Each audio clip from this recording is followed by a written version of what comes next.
Peoples हारी committee Hyderabad Mir Prakash शहीद बनजीराबाद ऐं कराची डिवीजन जो गॾियल इजलास सूबाई सदर पीपल्स हारी कमेटी मीर मोहम्मद पुनल खान लोहर जी सदारत में सेतो हाउस हैदराबाद में थियो,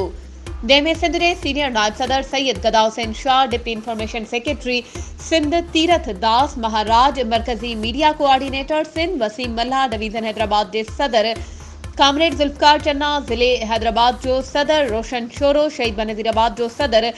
महबूब जरदारी समेत मुख्तलिफ ज़िलनि के सदरन, जनरल सेक्रेटरीज़, तालकनि के उहदेदारनि ऐं सोशल मीडिया के नुमाइंदनि वॾे अंग में शिरकत कई। जॾहिं त इजलास में पाकिस्तान पीपल्स पार्टी के 56हें योम तासीस जी कोयटा में थींदड़ जलसे में भरपूर शिरकत करण जो फैसलो कयो वियो, जॾहिं त सूबाई सदर पारां तंज़ीम साज़ी के हवाले से अहम फैसला पिण कया विया।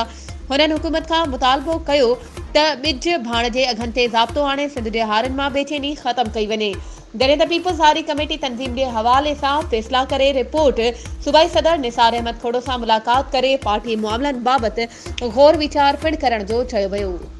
वधीक ख़बरुनि ऐं अपडेट्स के लाइ असांजे चैनल के सब्सक्राइब कयो ऐं हाँ, बेल आइकन के प्रेस करण न विसारजो त जीअं असांजी हर नई अचण वारी वीडियो तव्हां ताईं पहुची।